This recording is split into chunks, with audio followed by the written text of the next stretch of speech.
Amada Iglesia, muy buenas tardes, bienvenidos. Hoy es nuestro día en donde entramos en una dimensión que pretende llevarnos a un crecimiento, a una madurez espiritual. Y lo que hacemos es tomar la vida, el carácter, la personalidad, las circunstancias de hombres y mujeres que en la Biblia, Antiguo y Nuevo Testamento, nos dejan ver que fueron personas usadas por Dios, grandes en fe, pero tenían y vivían circunstancias similares a las nuestras. Santiago lo dice acerca de Elías, de quien ya estuvimos estudiando. Un hombre ungido, poderoso en obras, pero sujeto a pasiones similares a las nuestras. Es decir, su alma también se veía abocada a tristezas, amarguras, sufrimientos, estrés, ansiedad, depresión. Pues bien, todo esto es lo que tiende a llevarnos a ser conscientes de la vida real que tenemos. Somos gente de Dios, tenemos al Espíritu Santo, vivimos bajo el poder del Espíritu Santo, pero estamos en un mundo de crisis, en un mundo de estrés. Esa es nuestra realidad. El Señor nos dejó aquí en Juan 17. Jesús ora al Padre diciéndole: Señor, ellos están en el mundo, pero no son del mundo. Guárdalos, protégelos de ese mundo, pero no te los lleves porque ellos son la luz de este mundo. Eso somos nosotros. Pues bien, hemos estado viendo cómo la depresión, la enfermedad del siglo XXI, ha llevado a muchas personas a tomar terribles decisiones. Pero aún, hombres de Dios, líderes ungidos por Dios, también han sucumbido ante esta realidad. Vimos en Elías, en Moisés y a partir de hoy en David, un hombre de Dios, cómo la depresión lo llevó a vivir unos altibajos. Si pudiésemos graficar la vida de David, encontraríamos un sinnúmero de subidas y bajadas, topes muy altos, pero también topes muy bajos.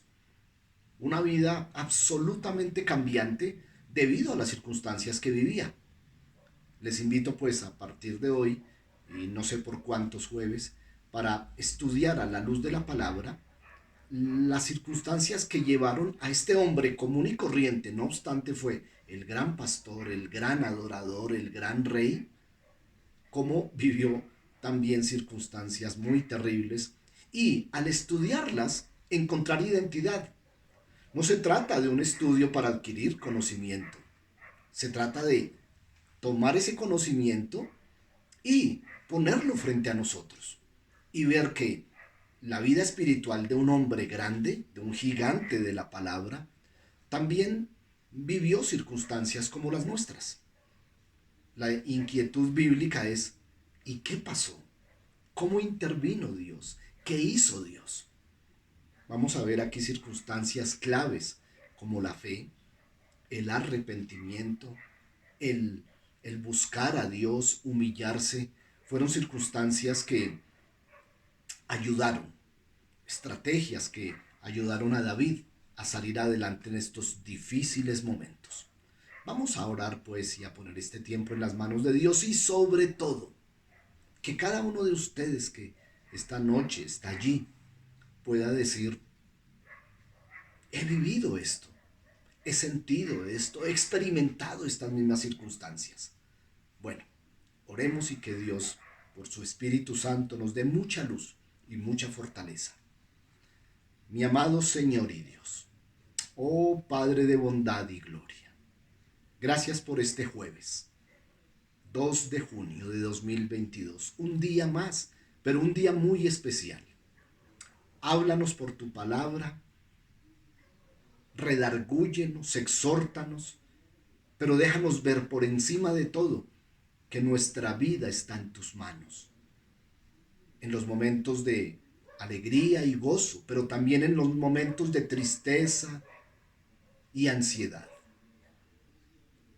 Gracias por la vida de David y por lo que quedó escrito de este hombre, porque a través de esta vida podemos ver allí reflejadas situaciones de la vida cotidiana, y aunque son hechos de hace más de 3000 años, hoy en pleno siglo XXI, siguen siendo las mismas. El alma del hombre, el espíritu del hombre y todo el ser humano sigue siendo el mismo. Gracias, amado Rey y Señor. Amén. Aleluya. Gloria a ti, Señor. Pues bien, mis hermanos, yo quiero comenzar con lo que terminamos la semana anterior cuando acabamos el capítulo de Moisés. A mí personalmente me ministró mucho estudiar a Moisés porque siempre lo habíamos visto como el gran libertador. Pero también vimos allí, en los momentos difíciles de su vida. Leíamos entonces, y me remito a Primera de Corintios, capítulo 10, que es donde la semana anterior quedamos, en donde nos dice, y no lo busquen, simplemente escúchenlo, por favor. Aleluya. Versículo 12. Si ustedes piensan que están firmes, tengan cuidado de no caer.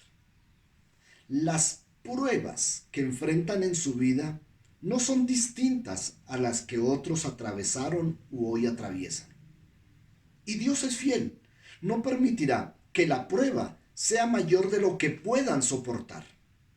Cuando seamos probados, Él mostrará una salida para que podamos resistir.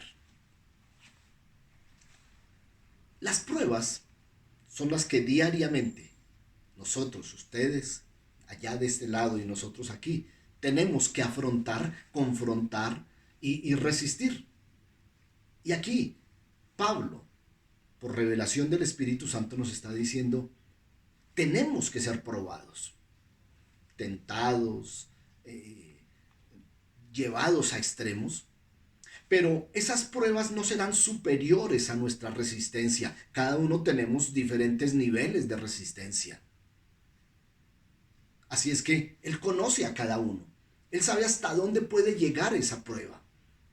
Y cuando venga la prueba, también Él nos va a abrir una puerta y nos mostrará la salida para que podamos salir al otro lado. Vencer cada una de esas pruebas. A mí me da gran gozo y me fortalece este versículo de Primera de Corintios capítulo 10, verso 12 a 14. Y terminamos con la segunda carta a los Corintios, capítulo 4, ¿la recuerdan? En donde decíamos, ahora tenemos esta luz que brilla en nuestro corazón, a Jesús. Pero nosotros mismos somos frágiles vasijas de barro que contienen este gran tesoro. Esto deja bien claro que nuestro gran poder proviene de Dios y no de nosotros. Es decir, lo bueno, lo grandioso que puede haber en nosotros, pues es porque Él está en nosotros, no por nosotros mismos. Y entonces, el versículo 8 nos abre la luz, nos enciende la luz y nos dice, por todos lados nos presionan las dificultades, pero no nos aplastan. Estamos perplejos, pero no caemos en desesperación. Somos perseguidos, pero nunca abandonados por Dios. Somos derribados, pero no destruidos. Mediante el sufrimiento, nuestro cuerpo sigue participando de la muerte de Cristo, para que la vida de Jesús también pueda verse en nuestro cuerpo. Yo me identifico con esto. Ustedes, yo conozco, he compartido con ustedes circunstancias de su vida desde hace muchos años. Y he visto cómo ante cada caída hay una mano que viene y levanta. Y ese es el Señor. Así es que momentos de estrés, de ansiedad, de depresión, allí es donde está el Señor. Y comencemos por David. Y puedo hablarles muchas cosas de David. De hecho, hay 150 salmos, de los cuales casi 100 vienen de la pluma de David, en donde exterioriza lo que allá adentro sentía. Es fácil ver en el Salmo 10, no los vamos a buscar hoy, será materia de estudio de estos jueves, en donde vemos al hombre deprimido. ¿Hasta cuándo te ocultarás de mí? ¿Cuándo será que te veo, Señor? Allí en los salmos se plasma la realidad de un hombre deprimido, como en otras ocasiones la realidad de un hombre esperanzado. El Señor es mi pastor, nada me faltará. Pues bien, Estos altibajos de David, que son tan normales en nosotros, eh, nos dejan ver a este hombre natural, pero eso sí, espiritual, como nosotros. Esta vasija de barro que tiene este gran tesoro por dentro. David se constituye en alguien bien especial por una razón. Bueno, por muchas razones. La Biblia nos dice que fue un hombre conforme al corazón de Dios. Yo siempre he tratado de identificar de qué manera David llegó a ser este. ¿Dios formó su corazón? ¿O Dios encontró ese corazón? ¿Me entiendes? Porque cuando Saúl ha desobedecido a Dios, Dios habla a Samuel y le dice, he desechado al rey Saúl, porque he encontrado a uno mejor que él. Y entonces la pregunta es, cuando lo vio, cuando Dios estuvo mirando, descubrió el corazón de David y dijo, uy, este corazón me gusta. O lo llamó y lo empezó a formar, y cuando Pablo en el libro de los Hechos dice que David es un hombre conforme al corazón de Dios, se estaba refiriendo a un hombre común y corriente al que Dios preparó, enseñó, capacitó y llegó a ser conforme al corazón de Dios. Bueno, yo me voy por la primera hipótesis. Es decir, Dios buscó y encontró un corazón apto. Y cuando vio ese corazón que era enseñable, manejable, tratable, empezó a trabajar en su vida. Hoy nosotros, la iglesia, ICSAM, somos la iglesia local, está conformada por hombres y mujeres cuyo corazón está siendo formado por Dios. Él nos rescató, pero cuando nos rescató, vio algo en nosotros. Por un momento meditemos. Yo he hecho esa pregunta. ¿Qué viste en mí, Señor? Yo era un muchachito rebelde, muy autosuficiente, muy orgulloso. Pero ¿qué fue lo que vio en mí? Y entonces, al igual que David, pues vio algo en mí. Vio un corazón que se podía trabajar, maleable, un corazón de carne, quizá no un corazón de piedra. Y entonces dijo, con este se puede hacer algo. Y empezó a trabajar en mi vida. Hoy estoy aquí. Pero David, en sus tiempos tan difíciles, un corazón muy tierno y muy hermoso, pero iba a pasar cosas muy tremendas. Y entonces, una de las cosas maravillosas, la Biblia nos habla de 7 pactos principales de la Biblia. 7 pactos que nacieron en el corazón de Dios, no en el antojo de los hombres, como los pactos que hoy se ven. Recuerden, no estamos estudiando de pactos, pero les recuerdo esos 7 por encima. El pacto del Edén, para que la criatura, el hombre recién formado y la mujer salida de él, gobernaran la tierra. Ya sabemos lo que pasó con ese pacto. El hombre falló. El segundo pacto es el pacto con Adán. Y es el pacto de Génesis 3, que habla de la redención. El tercer pacto es el pacto con Noé. Un nuevo comienzo, un nuevo nacimiento. La tierra toda fue sepultada bajo el agua. Y cuando pasan los días, entonces hay una nueva oportunidad. Y Dios repite a Noé, por tanto, ustedes van a sojuzgar la tierra. Era una nueva generación, ya no había quedado nada de los anteriores. Ese es el tercer pacto, el pacto con Noé. El cuarto pacto es el pacto con Abraham. Recuerden, el pacto con Abraham tenía 3 características. Una, iba a bendecirlo a él dándole una descendencia. Iba a bendecir al país, a la patria, a la nación, que sería descendencia de ese Abraham. Y el tercero era bendecir a todas las familias de la tierra que provendrían de la simiente, de la descendencia de ese Abraham. Ese entonces es el cuarto pacto. El quinto pacto es el pacto del Sinaí, ¿lo recuerdan? El pacto con Moisés, la ley. El sexto pacto, que es el que nos corresponde hoy, es el pacto con David.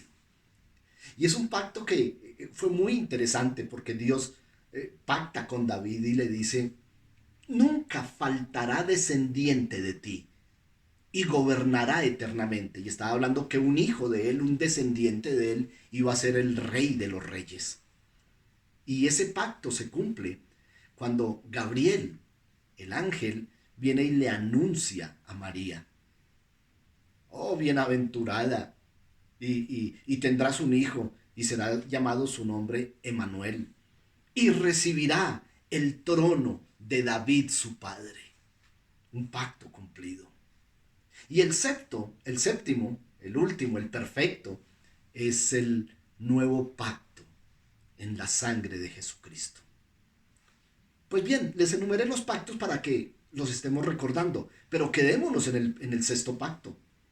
A este hombre se le promete tu descendiente, y lo vimos durante todos los reinados de Judá, todos descendientes de David. Y hoy, ¿quién está sentado en el trono? Su hijo. Recuerden, sobre todo en el Evangelio de Lucas, Jesús, hijo de David. ¿Quién es este hombre con el que Dios hizo un pacto tan especial, un pacto de cumplimiento eterno? Bueno, de David hemos estudiado tanto.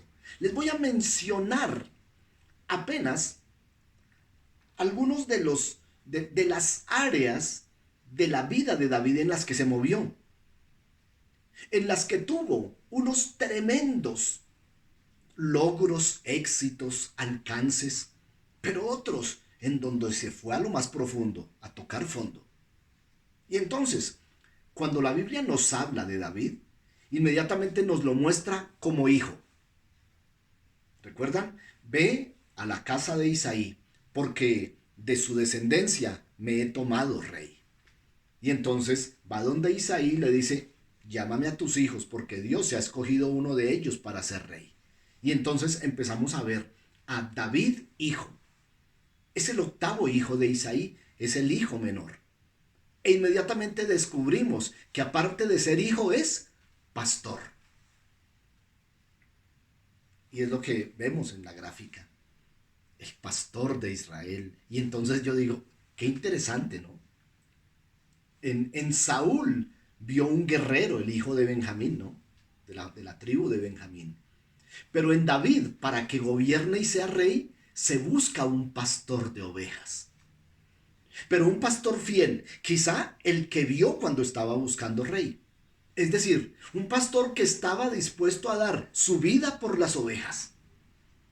Y ya nos lo narra la palabra cuando más adelante en el capítulo 17 vamos a verlo pelear contra un gigante y entonces él toma las experiencias de su pastorado de ovejas cuando se enfrentó a leones y a osos por preservar la vida de sus ovejas. Y entonces ahora conocemos a un David hijo, a un David pastor, a un David que es ungido, porque es que esta, esta característica es única en el Antiguo Testamento, porque cuando es ungido por Samuel, el Espíritu Santo viene sobre él y permanece. Y si hablamos de llenura del Espíritu Santo, helo aquí.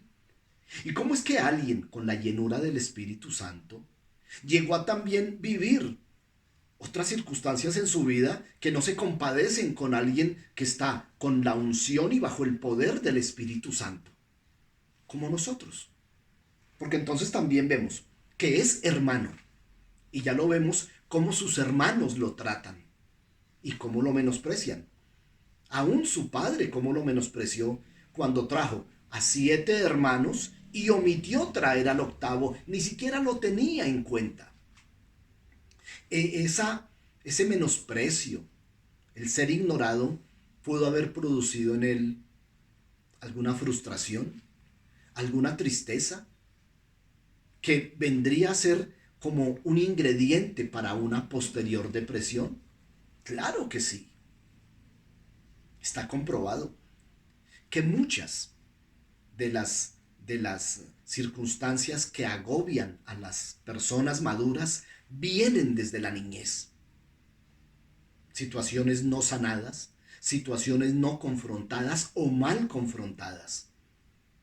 Nunca quizá David fue sanado acerca del menosprecio, del ser ignorado, del ser maltratado por su papá y sus hermanos. Aunque algunos estudiosos de la Biblia dicen que no, que él nunca lo fue. No, yo me remito a la evidencia cuando él llega a llevar la razón y lo que Isaí le manda a los hermanos. Y como su hermano le dice, usted malicioso como siempre. Y me da la idea por una razón, porque yo soy el octavo de mi familia. Yo soy el menor de los hombres de mi casa. Y entonces yo sé cómo mis hermanos mayores me trataban. Entonces tengo una identidad con David acerca de lo que uno puede guardar en su corazón con respecto a lo que papá y los hermanos digan de uno, que es negativo en la niñez y que si uno no lo confronta y lo libera, cuando llegue a la madurez va a tener una carga. Bueno, eso lo vamos a leer. No, no me voy a reservar nada de David, como no lo hicimos con Moisés, ¿verdad? Eh, pero también lo conocemos en una faceta de amigo. Y aquí tengo que traer al famoso Jonathan o Jonathan. ¡Qué amigo! La amistad no era el buen trato que había entre ellos, a propósito, sobre el cual algunos asumieron que había una relación homosexual. No, era un buen amigo. Tanto que pasados muchos años, él recuerda un pacto que hacen los dos como amigos. No un pacto de esos divinos, de Dios y los hombres, no. Un pacto entre ellos, en los que cada uno se prometió que al que muriera primero, el otro iba a cuidar de su descendencia. Y David no lo olvida. Y David entonces restaura a Mefiboset muchos años después de haber hecho este pacto con su amigo. Y entonces lo vemos siendo amigo fiel. Qué faceta tan interesante, ¿verdad? Pero también vamos a descubrir en David cómo es que es siendo enemigo. Oh, líbrame. Lo vamos a ver contra Nabal y lo vamos a ver en una circunstancia muy especial. Bueno, en muchas, porque el gran enemigo de los filisteos les mata a sus paladines. Luego ataca a los amalecitas. Recuerda, él tuvo guerra con Amalek, capítulo 30. Pero él tenía sobre todo un enemigo. El enemigo era Saúl. Pero tenía un problema. Este enemigo había sido ungido por Dios y entonces él sabía que no lo podía tocar. Es decir, con los ungidos de Dios, trata a Dios. Y tuvo oportunidades para matarlo. Y sin embargo dijo, no, con este no. Pero este Saúl, sí que le trajo tristeza y depresión, y ansiedad y frustración y dolor. Y entonces lo veremos en la faceta de enemigo. Esa es una realidad. Bueno, también lo vamos a ver como esposo. Y lo vamos a ver en una faceta complicada, que es el área sexual.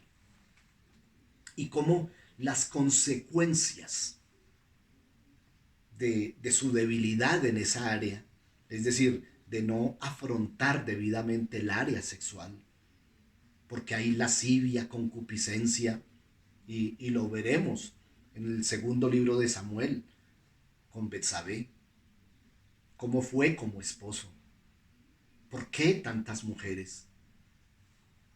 Lo vamos también a ver como padre. Bueno, ¿recuerdan? Hablábamos cómo fue como hijo, cómo fue maltratado por su padre. La pregunta es, ¿replicó los dolores que tuvo como hijo ahora siendo padre aplicándolo a sus hijos? ¿O fue un buen padre? De eso alguna vez o muchas veces hemos hablado y entonces le veremos como padre. ¿Por qué toco tantas facetas, tantos tópicos en la vida de David? Porque cada circunstancia que vivimos, como hijos, hermanos, padres, jefes, empleados, vecinos, en todas las áreas, nos llenan de emociones, buenas, malas. Y si no estamos debidamente preparados para recibir esta realidad, van a constituirse en cargas. Yo siempre he hecho mano de Juan capítulo 8, cuando dice que cuando entramos en Cristo, cuando nacemos a una nueva vida, cuando nacemos de nuevo, somos hechos libres. ¿Libres para qué? ¿Para que no nos vengan los problemas? No, libres para afrontar con toda fortaleza y sabiduría cada problema. Es decir, es diferente asumir los problemas y las frustraciones y las tristezas sin Cristo que las que vivimos en Cristo. No podemos vivir en la misma depresión de aquellos que no tienen al Señor. Y estos hombres de los que estamos estudiando tuvieron depresión. No es pecado sentir depresión. No es pecado llegar a esto. La cuestión es que nosotros tenemos la salida. Ahora, la salida está. La decisión es, ¿buscamos la salida? Vimos a estos pastores que se suicidaron. ¿Qué pasó? ¿No tuvieron salida? Claro que la tuvieron. Tenían que buscar a Dios, tenían que buscar esa salida de la que habla el capítulo 10 de Primera de Corintios. Sí, la prueba está muy dura, pero Dios juntamente con la prueba muestra el escape, muestra la salida. Y allí estuvo David, deprimido profundamente. Pero tendremos claves como el del Salmo 51, en un momento en donde dijo, mis huesos se están secando, y lo recrea en los Salmos.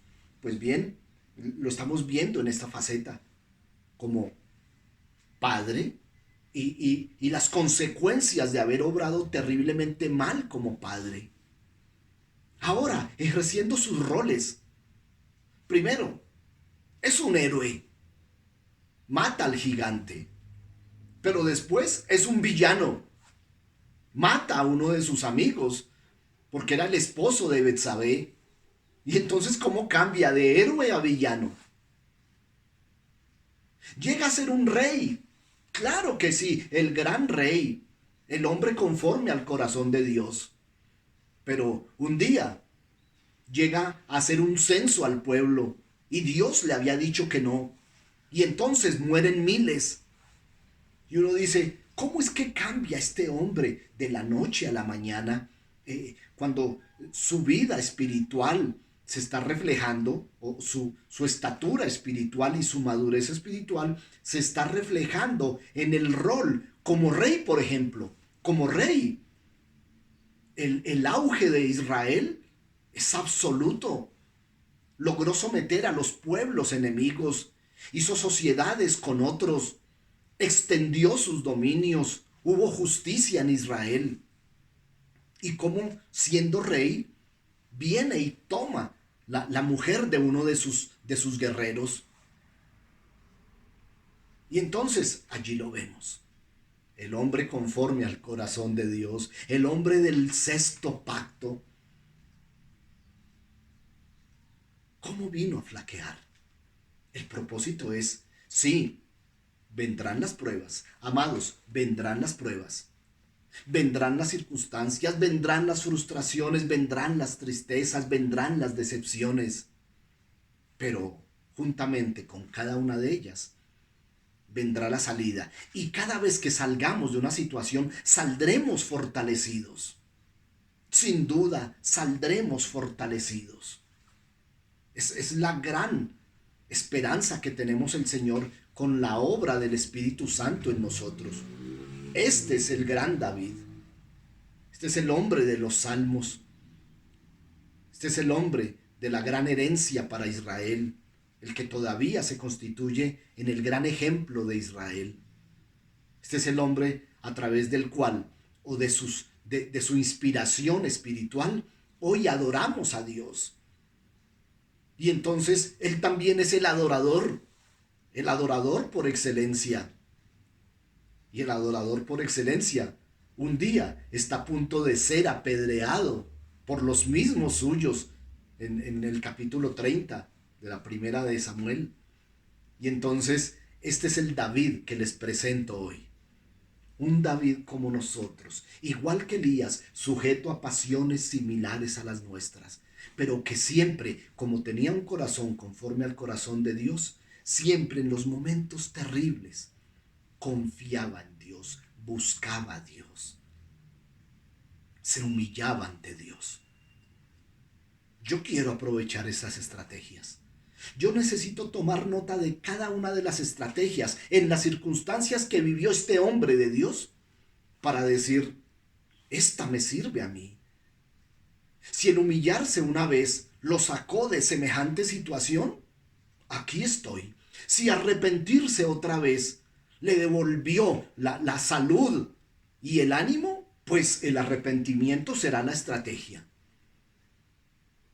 Así es que, mis hermanos, les garantizo y les animo a que durante estos jueves estemos muy acuciosos buscando allá en lo profundo de la palabra qué fue lo que pasó, cómo afrontó y qué hizo Dios, qué opción le dio Dios y cuál tomó. Bueno, amados, en nuestras manos está. Este es el David que vamos a estudiar en estos tiempos, en donde descubriremos episodios de terrible depresión. Terrible depresión. Se las adelanto allá en el capítulo 27 de Primera de Samuel. Vamos a ver un hombre casi en la indigencia. Bueno, y cómo llegó a ser levantado hasta ocupar el lugar más alto del pueblo escogido de Dios. Oramos. Mi amado Señor y Dios, oh Rey y Señor, gracias Padre mío. Gracias porque nosotros creemos que la historia de la iglesia se sigue escribiendo. Así es que, así como David está registrado allí, también nuestros nombres quedarán allí. Y las circunstancias terribles, adversas, contrarias, también quedarán registradas juntamente con la salida. Tú, Señor, allá en el Evangelio de San Juan, capítulo 16, escribiste en ese último versículo, en el mundo tendréis aflicción, pero no teman, yo he vencido al mundo. Pues Señor, sí, la aflicción vendrá, pero tú, como siempre, fiel, nos ayudarás a salir. Gracias, mi amado Señor. Gracias por mis hermanos y hermanas que están hoy en este lugar. Gracias porque esto se constituye para todos en esperanza, en fortaleza, para confrontar lo que viene. Gracias, mi amado Señor. Aleluya. Amén. Amén. Mis hermanos, qué bueno compartir con ustedes estos tiempos. Ya saben, ayer lo decíamos cuando estudiábamos de redención. El propósito no es adquirir conocimiento y nada más. El propósito es vivir diferente, caminar diferente, sentir que la palabra de verdad es viva y eficaz y transformadora. Déjeme invitarle. Domingo 5 de junio, 8:30 de la mañana. Déjeme insistirle, no llegue tarde. Es una cita con Dios para adorarle, para encontrarnos como hermanos en coinonía y para recibir dirección. Sí que necesitamos la instrucción de Dios. Mis amados, un abrazo, bendiciones y si Dios lo permite, nos veremos entonces este domingo. Buenas noches, mis hermanos.